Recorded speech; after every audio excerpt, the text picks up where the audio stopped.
Episode 3, Istri Dadakan Tuan Muda. Mengalami hal yang belum siap lahir dan batin, Angkasa akhirnya menumpahkan semua rasa yang membelenggu hatinya dengan cara menangis sejadi-jadinya. Wah, ini hanya mimpi, ayah. Aku sangat yakin kalau Sekar masih ada dan tadi aku melihatnya. Ayah pasti sengaja kan ingin memisahkan aku dengannya. Iya kan, ayah? Jujur saja sama Angkasa, pemuda berusia 24 tahun itu memenyongkan bibir. Bisa dibayangkan betapa lucunya wajah yang tidak ada bedanya dengan anak kecil itu. Meski ditepis oleh perasaan yang menyayat hati Pak Dewo, lelaki Parubaya itu memeluk Angkasa dan menepuk-nepuk punggungnya. Sengaja ia perlakukan bagikan bayi agar putranya tidak merasa sendirian. Sabar nak, kalian tidak berjodoh. Makanya Allah memisahkan kalian dengan caranya. Tapi ya, hidupku hambatan banyak. Angkasa memukul punggung sang ayah cukup keras. Ajaibnya Pak Dewa hanya meringis dan tidak bersuara sama sekali. Oke, iya, kita pulang ya. Nanti kita nyebur ke kolam renang terus main bola. Mau? Pertanyaan sang ayah mendapat anggukan Angkasa. Pemuda yang dulu sangat cool dan tegas kini berubah menjadi sedikit manja dan lembek. Pak Dewa melanjutkan perjalanan menuju rumah mereka. Di sana mereka turun dari mobil. Anak kecil yang tidak sabaran, Angkasa langsung berlari ke arah kolam renang dan nyebur. Biar air kolam tersebur bergejolak bersamaan dengan tubuhnya yang jatuh. Ayah, ayo kemari, teriaknya melambaikan tangan ke arah Pak Dewo. Ia tersenyum dan mengangguk lalu mau menyusul, tapi Arumi sang istri menahannya sejenak.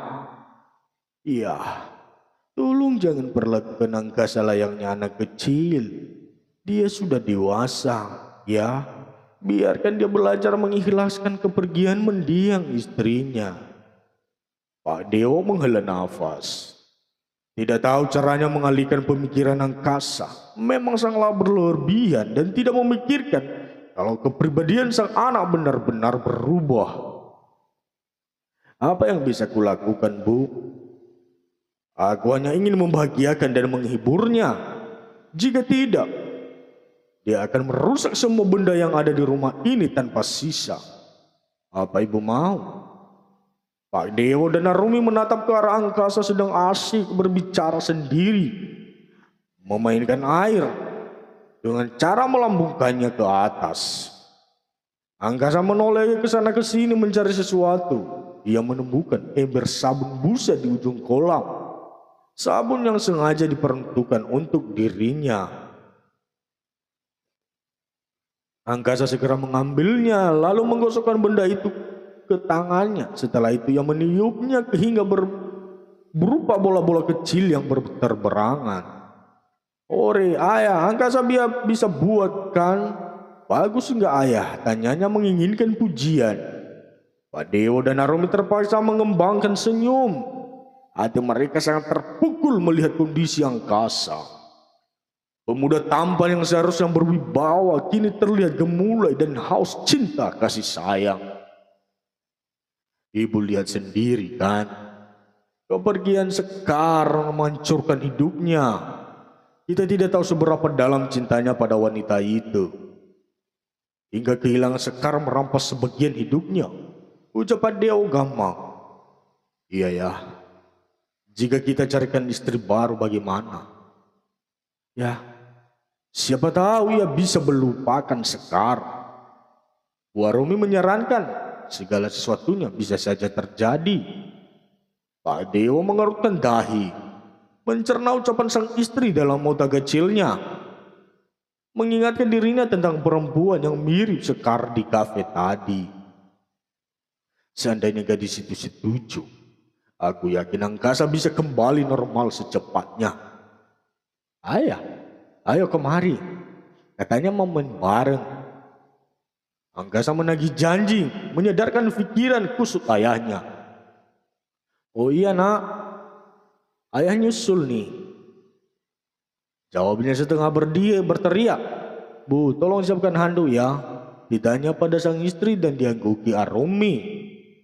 Biar, hentakan air kembali bergelombang. Keduanya tenggelam dalam permainan gelembung udara.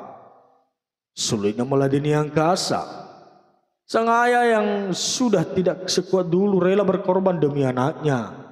Begitu juga dengan Bulan yang terus berjuang untuk keselamatan adik dan satu-satunya Fatan. Ia masuk dan mencari Maya yang ternyata sedang menerima telepon serupa dari rumah sakit. Tolong berikan pengobatan terbaik, dok. Kakaknya sedang mengusahakan uang itu. Tolong, dok. Baiklah, terima kasih, dok. Maya mengusap dada. Rasa iba akan menghantui dirinya, tapi ia hanya bisa mendoakan karena ekonominya juga tidak terlalu baik. Kasihan Bulan, maafkan aku ya. Bulan mendudukkan kepala, membiarkan air matanya kembali berderai.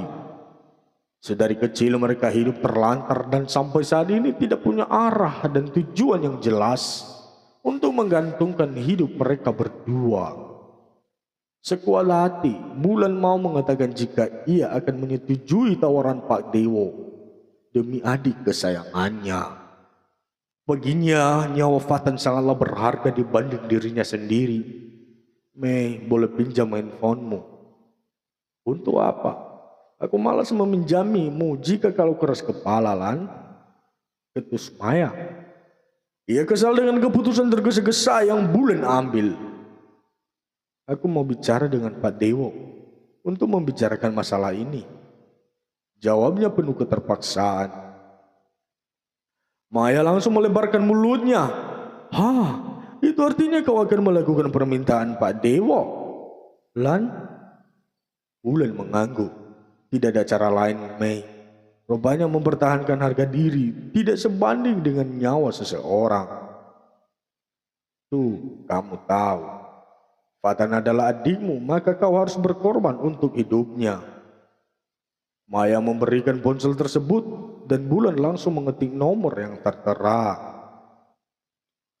Ponsel Pak Dewo yang masih sibuk main air dengan angkasa menggema di tepi kolam.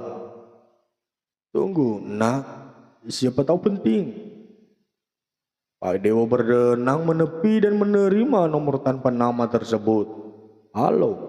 Ada yang bisa saya bantu? Bulan mendadak gugup. Ini benar dengan Pak Dewo. Benar, dengan siapa ya? Saya Bulan.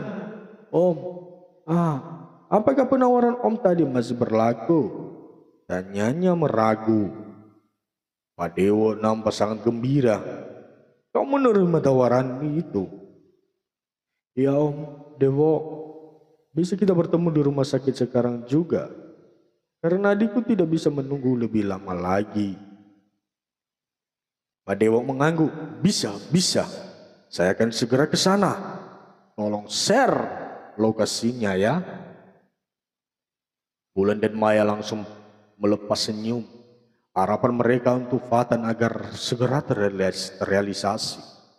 Baik Om, makasih sudah mau membantu.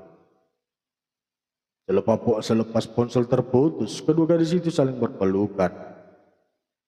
Kamu benar, Mai. Aku harus berkorban untuk adikku. Rasanya beban ini sangat berkurang. Kalau begitu aku pergi dulu ya. Bulan berlari, meninggalkan Maya yang termangu dengan senyum puas saat wajah sahabatnya terlihat begitu ceria. Alhamdulillah, akhirnya Fatan mendapat pengobatan juga. 30 menit dalam perjalanan, Bulan yang naik angkutan umum segera turun dan membayar ongkosnya.